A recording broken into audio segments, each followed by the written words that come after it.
everyone, and welcome to Coffee with Kelly.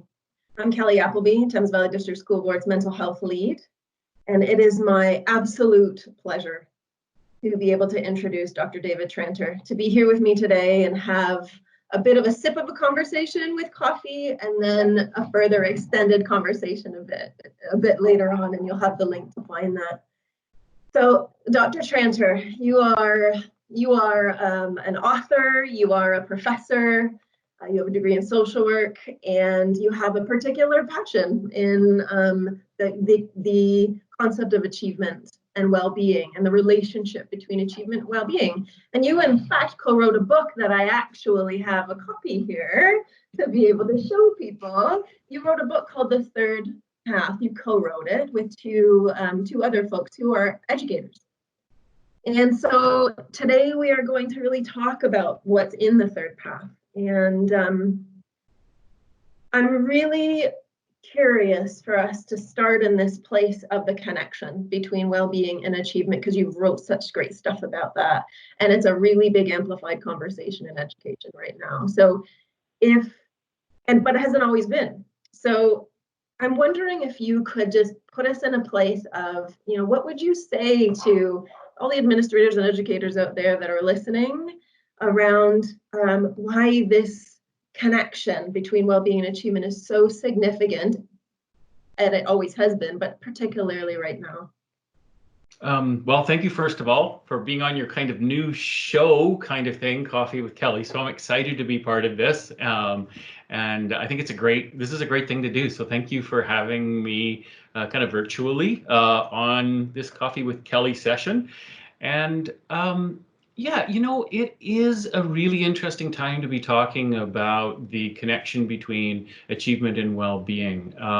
What we talk about in our book and what the research shows again and again and again, that at the heart of well-being is the relationships that we have with our students. In fact, at the heart of all of our well-being, whether it's in our personal lives or our academic lives or professional lives, it's the relationships that we have. But interestingly, the research also shows that at the heart of successful achievement is the relationship between the teacher and student. And what we're experiencing right now is a distancing of that relationship. We're struggling, like you and I, to have a kind of relationship virtually through technology, which is no easy task. And we are kind of severed from all kinds of our relationships, our loved ones and friends, family members, and educators and students alike are trying to connect.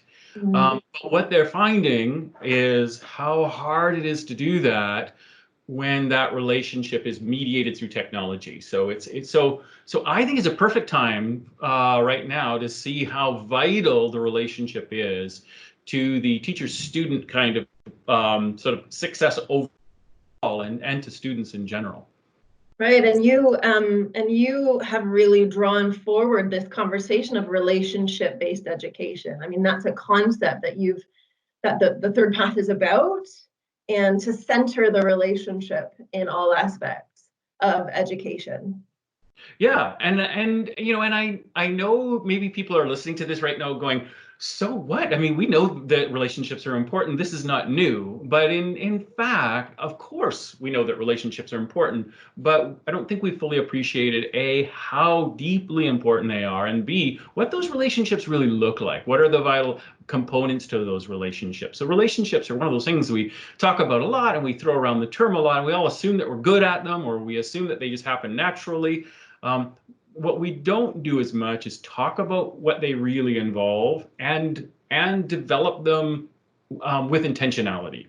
And again, I think this right now, this moment is showing us how critical relationships are to our own well-being and our own overall success, because we're all struggling without our relationships, and we're struggling to connect.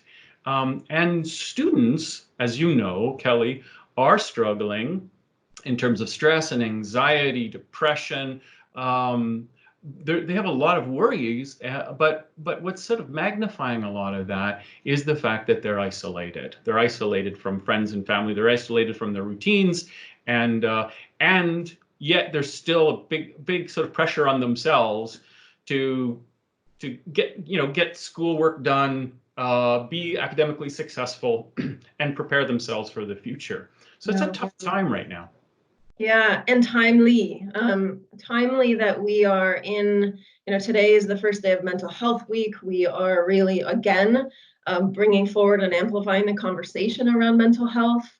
And we are all, it is what binds us right now in terms of globally.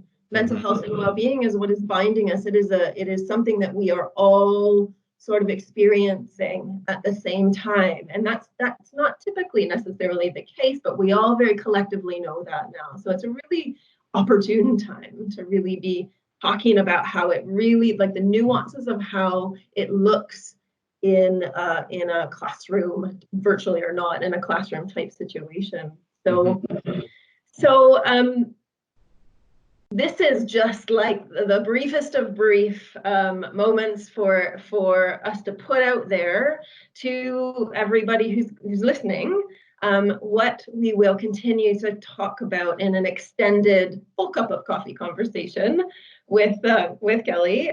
So the link that people will be able to follow in order to view the extended conversation will be at tbdsb.ca/mental health. And we will talk more about the third path. We will talk more about the conditions in the third path that the adults set in order to really make achievement and learning come alive for kids. And those conditions are what we know. They're what we know about what kids need in order to succeed. So we're going to dive into that. We may just get into a little bit of stuff about you, and so people get to know you a little bit. And so if everybody's listening, tune in to the extended conversation. And thank you so much for being here, David. That sounds great. I'll do a longer version of this conversation. Thanks, Kelly. Thank you.